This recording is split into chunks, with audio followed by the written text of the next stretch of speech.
Hello, it is Saturday, July 1st, 2023. I'm Chris Remo, and welcome back to the New York Times Crossword Daily Solve. It's a Saturday puzzle today, and a new month, actually. But the Saturday bit means we have a themeless puzzle and very possibly the most difficult crossword of the week. That is how it often falls on a Saturday. We'll see if today lives up to that reputation, that tradition. And this potentially challenging edition of the Daily Solve has been brought to us by Madeline Lee, Tom Nemjek, Alan Blunder, and, as always, the invaluable Timothy Mark and the indomitable Showmaster. Oh, and the incredible Horn family, can't forget them. So thank you so much to the 6 of them, benefactors of the Daily Solve Patreon campaign, for their generous support. They're keeping this channel going. For that, I am incredibly appreciative. So thank you so much. And it being a new month means there's a new monthly bonus puzzle from the New York Times. So I'll have to look into that. Check out the July monthly bonus puzzle for patrons. I have no idea what the theme will be. We'll have to find out. And you can find all of that at patreon.com/dailysolve or in the link in the description field underneath the video. And, of course, also the Daily Solve Let's Check the Crosses mug for benefactors. All right, and thank you to everyone who's subscribed to the YouTube channel. That's a big help. Why not subscribe? Why not click that subscribe button? It helps put this series in front of other people on YouTube. And finally, you can join the Daily Solve Discord chat server. There's a link in the description field to that as well. It's a nice, friendly chat community. All right, let's get on to today's solve. It's a tough one. We shouldn't waste too much time. Well, it may well be a tough one anyway. As I say, that's what happens on Saturdays. It's a debut construction by Ben Tolkien. So welcome to him with his first puzzle in the New York Times. And it was edited, as always, by Will Shorts. And let's start solving, see what's in store. Oh, wow, quite a few long answers today. All right. Well, that much was clear. This could be all sorts of things. They're offered 7 times a year. They're offered 7 times a year. Oh, I wish I could just jump straight to that. Classic beat generation Romana Clay. So Romana Clay is, it's literally sort of novel with a key, and it refers to a book that kind of tells some kind of true or sometimes autobiographical story through a fictional context. Anyway, I assume this is On the Road by Jack Kerouac, which would be a classic of that era and sort of movement, I guess, more accurately, and form. Okay, let's see. Doesn't match. Oh, no, sorry, it says don't match. They don't match. They clash. There we go. That helped. I read doesn't for some reason, and I thought, well, how are we going to do that? We'll need an S. But no, don't match. They clash. Okay, first word in a 13 across being a sequence of steps. So the first word in some kind of sequence of steps. Don't know, not immediately getting that. London-based insurance company. Lloyd's is a very famous insurance company. It's a very interesting organization. It's kind of a collection of underwriters. I don't know if it still works that way. I think it might have, in the last decade or two, changed the way it worked, but it dates all the way back to the sort of creation of the insurance industry in London coffee houses, when people would, individually underwrite risky endeavors like, ship voyages and things like that. And Lloyd, I think it was it Lloyd's List, or am I confusing that with something else? In any case, the Lloyd's that still exists today dates all the way back to that tradition. Really interesting. Okay, you there. Hey, you might say. Via on signs.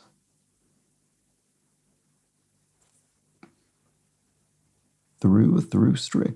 As in, you go via this area, you go through this area?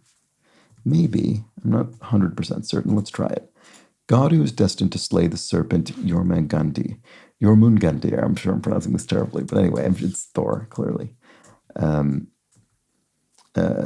Yeah, sorry. Apologies. Forest giant A red.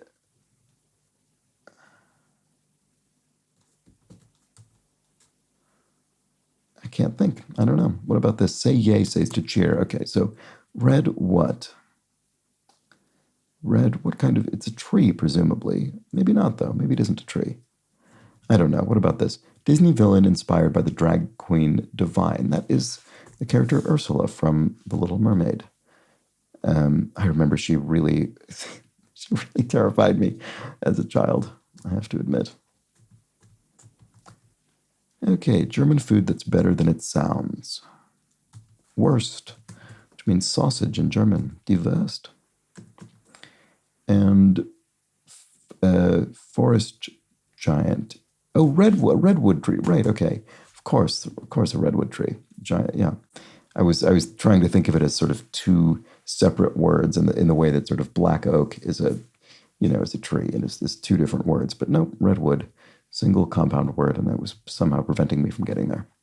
Dispenses without, you could dole something out, doles out, dispenses, rations, say. Mulligan in various sporting contexts is a redo. I guess you could use it in other contexts as well. His blank little mouth was drawn up like a bow, line from a visit from St. Nicholas. Oh, right. I mean, the line immediately is memorable and resonant in my mind, but I can't, sorry, I'm sure many of you are wondering why I can't seem to remember what this is. I'm also wondering. Oh, that's just infuriating. I can't think what the word is. Peeved for short. Something owed, T-owed or P-owed. Either one of those is plausible. Peeved, you're annoyed, is what we're getting at here. Beowulf and Gilgamesh for two are epics. Epic works of sort of folkloric poetry in a way. Peeved for short. Okay, P-owed in that case. Okay, there it is. Popular from very different eras, I suppose, because Gilgamesh is what? Ancient Sumerian, is it? The Epic of Gilgamesh. And then Beowulf, obviously, is Old English, I suppose. Is it Old English, or is it even predate Old English? How I should know that. I never actually read Beowulf. Anyway, popular pet originally from Mongolia. Popular pet originally from Mongolia. That's interesting. And I still can't get his little mouth here. That's infuriating. A for one. Present day request. First word in it. 13 across. Present day. Present day request. Oh, wait. Did I look at these the wrong way? Oh, I did. I read the wrong thing. I read this as the first word in a sequence of steps, but it's not. It's the first word in a present day request. I wonder if present day is referring to a sort of birthday or Christmas or something like that. Anyway, I don't know. Okay, rocks. Ice in a drink. You'll have a drink over ice, on the rocks. Well, that much was clear. So I gathered. That could be it. That could absolutely be it.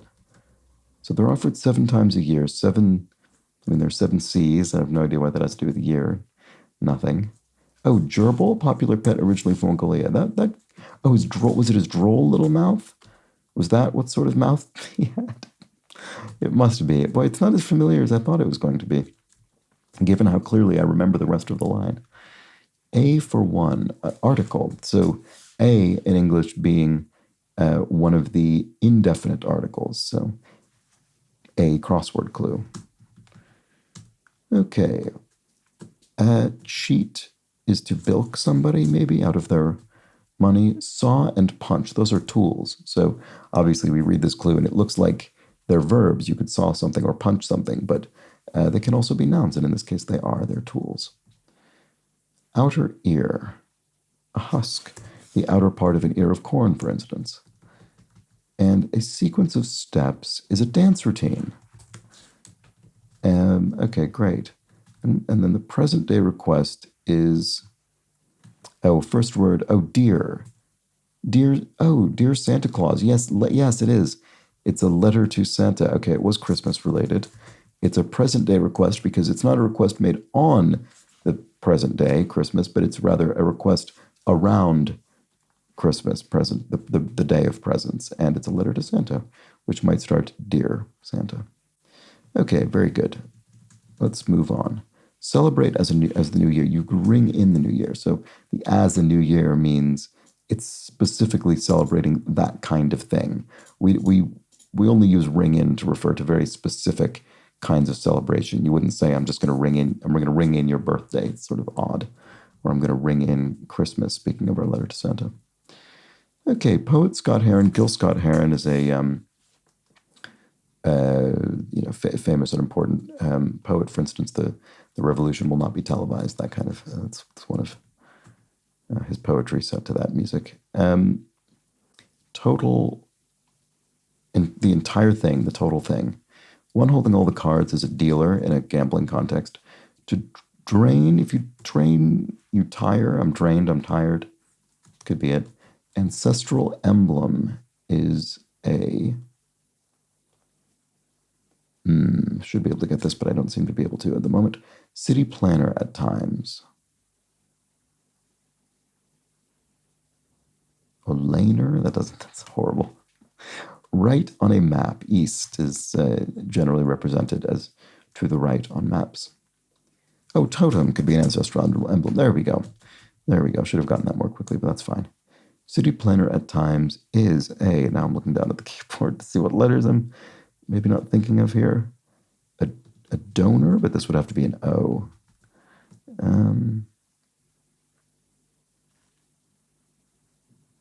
I don't know. I can't think what this is. Sorry. Toner? I don't know. I mean, it's a word, but I don't know what that has to do with anything. Oh, that's a shame. Okay, Georgian aviation slang. Oh, that I don't know. Anxiety is nerves or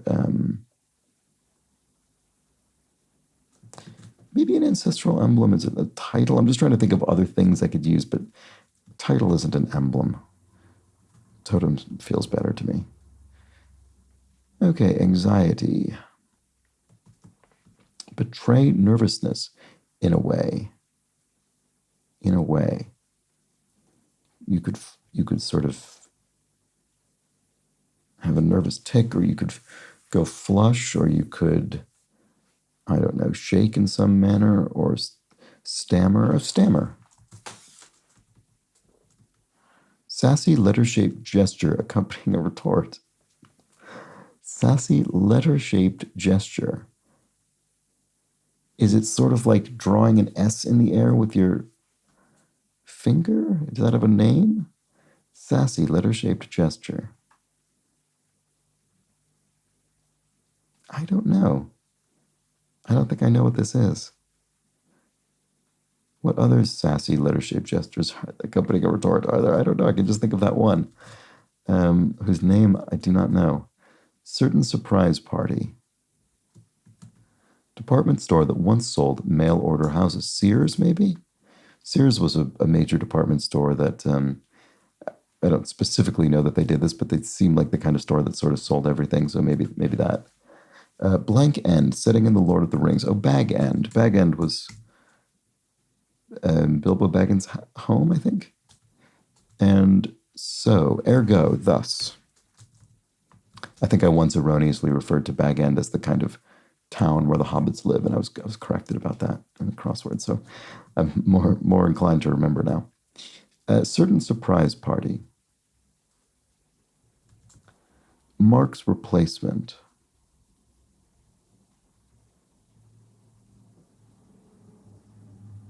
What word would go here? Hero? Pyro?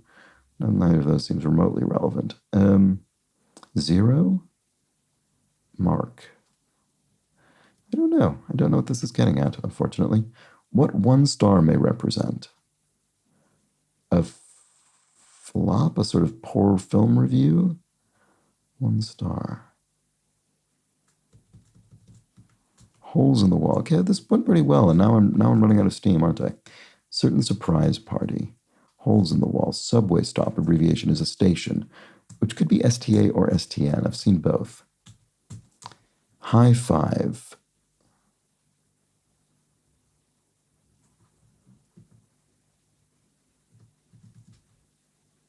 George in aviation slang. Anxiety is unease. Sassy. Oh snap. An S snap? Is that what that's called if you sort of snap and make an S? I've never heard that before. City planner at times. Oh, a zoner. Oh, Z snap. Oh, okay, sure. I guess you could.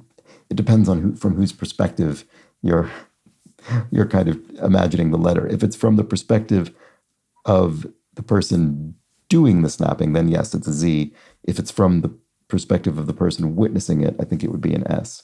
That's funny. Okay, so Z. Fair enough. There it is. High five up top, you might say. Great. Okay, subway stop. That's not any more helpful. Holes in the wall. Out something. I mean, it could be a hole in the wall sort of little restaurant or something. Not sure. Oh, Georgian aviation slang autopilot. They must anthropomorphize the autopilot as George, refer to, say, I don't know, George is going to take over the flight, maybe. That's the sort of thing they say. I have no idea. But perhaps word with boot or spaghetti. Bootstrap or spaghetti strap. There we go. So bootstrap. Funny thing about you bootstrap an endeavor, you sort of start a business or something, and the phrase pull yourself up by your bootstraps. One of those funny phrases, along with meritocracy, both the concept of pulling yourself up by your bootstraps and the phrase, the word meritocracy, both of those were created as essentially pejorative or ironic terms. The idea of pulling yourself up by your bootstraps, the phrase was coined to illustrate, well, obviously that's impossible to do. You can't actually just pull yourself up by your bootstraps. But strangely, it's survived more as a thing that people think of as something that is possible and, in fact, sort of necessary. And similarly, I just thought of meritocracy because it reminds me of pulling yourself up by your bootstraps. I wish I could remember the author of the sort of essay, or the original usage of meritocracy, but it was actually postulated as wouldn't it be terrible if that were actually what the world were, because people who weren't able to succeed in it would then be left behind, but also largely used in the opposite way that it was coined. So I've always found that sort of interesting. Okay, hunt is I don't know. Mark's replacement, certain surprise party, an ambush. Right, okay, surprise party, maybe sort of a hunting party, that kind of thing. And Mark's replacement, the euro, as in the German mark, the Deutschmark. I think that must be what this is referring to. It was replaced by the euro when the euro was adopted as the official currency of the European Union, and most EU states adopted it. Okay, what one star may represent? Easy? Maybe a difficulty rating? I don't know. Skip me, I pass. Maybe it is easy, actually. Yeah. Let's see, flinches, but only a little. Bats an eyelash? I mean, that fits. Could be a different verb other than bats. Eyelash seems likely. Royal attendant, a page. You could have a royal page in a royal court. Study of riddles. Enigmatology? Okay, yeah, I think that's probably right. Chess ranking system named for a Hungarian physicist. ELO, which surprisingly is not an anagram. It is just a name. It sort of looks like it should be ELO, but it isn't. Okay, hunt. To hunt someone or something is to prey on them. There we go. So holes in the wall are outlets. Electrical outlets. Literal holes in the wall. Anything Goes, writer Porter, written by Cole Porter. Oh, whoops. Sorry, prey on. That was embarrassing. Spelled the wrong kind of prey. I spelled the prey in a religious sense. Whoops. Anyway, Cole Porter, the great songwriter. And bat signal, a sonar, because bats use they use sonar to identify their surroundings. That's a clever clue, because you read it and you think, oh, maybe it means the Batman concept, or the bat symbol. But no, it isn't. It is not that. Fatigues familiarly are camouflage. So in a military context, you have army fatigues. And absence excuser is a doctor's note. Might excuse you from school or work, I suppose. Pepper for one, Sergeant. So this relates to the Beatles album, Sgt. Pepper's Lonely Hearts Club Band, the great album. And a certain creature comfort is some sort of bed. A dog bed, maybe? A pet bed? I don't really know that I've heard the phrase pet bed, so probably is dog bed. Shift for one. A dress. You could have a shift, a sort of a type of dress. That could be the answer. Ray on one's TV. Oh, right. Ray Romano from Everybody Loves Raymond, the 1990s sitcom, I suppose. Okay, and then Dutch scientist with an eponymous cloud. This is one of the great names of astronomical objects, is the Oort cloud, named for the Dutch scientist Oort, whose first name I do not recall. I just really like the Oort cloud. I enjoy that name. Like some NSFW content, like some not safe for work content, it could be erotic and therefore not to be displayed at work. And then here we have new leaf potato, e.g. in brief. I'm not familiar with this potato, but it must be a genetically modified organism, which makes sense because it has this slightly obnoxious mixed caps brand name. So there we go. And is that the puzzle? It is. Well, other than getting a bit stuck when I was making my transition from the sort of northern hemisphere of the grid to the southern hemisphere, other than that, I think I maybe actually found this slightly less challenging than yesterday's puzzle. That's my memory. You might be a better judge because you might remember actually how I did. I think it's often harder to remember how you did yourself as compared to somebody else who was watching you without having to live inside your brain at the time. So maybe you'll disagree with my memory on that, but it feels as though I found this a slightly smoother solve than I did yesterday. But I think when it comes to the Friday and Saturday themeless puzzles, those can be hugely variable in terms of solve time and difficulty perception, because they'll deal with just specific things you might happen to know one day and not the next. So it goes. But very nice. All sorts of nice things in this grid. And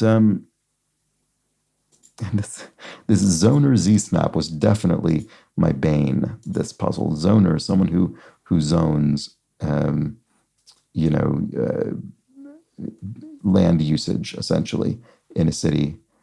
Makes sense. I just don't hear the phrase zoner used very often. You hear more about zoning or planners, city, like it says here, city planners who engage in zoning, or maybe a council will engage in zoning. And then Z-Snap, I had never heard this phrase before. I'm glad I was able to, I guess my first thought was correct. I sort of imagined the gesture accurately, but I just had never heard this before. But now I know. I wonder if that was the first time it's ever appeared in the New York Times crossword. I bet it was. Just as this was the first time Ben Tolkien has appeared in the New York Times crossword. So well done to him on his debut. I thought that was a pretty fun puzzle. Hope you agreed.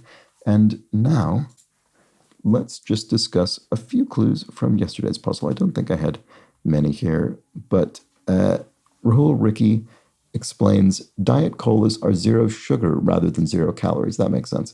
Should have thought of that, I suppose, but I didn't. And Luis Gustavo Biro 9629, I think, says, surprisingly, I'm not sure if vile and villain do share an etymological root, which was my suspicion yesterday. Vile comes from the Latin vilis, of low or no value, whereas villain comes from Latin Villanu, which in its turn comes from villa, someone living on the countryside. I do not know if there's a correlation between villas and villa, however. Yeah, that was very interesting. And this comment prompted me to go look this up myself. And yes, I mean, you're absolutely right. And it doesn't seem that they do.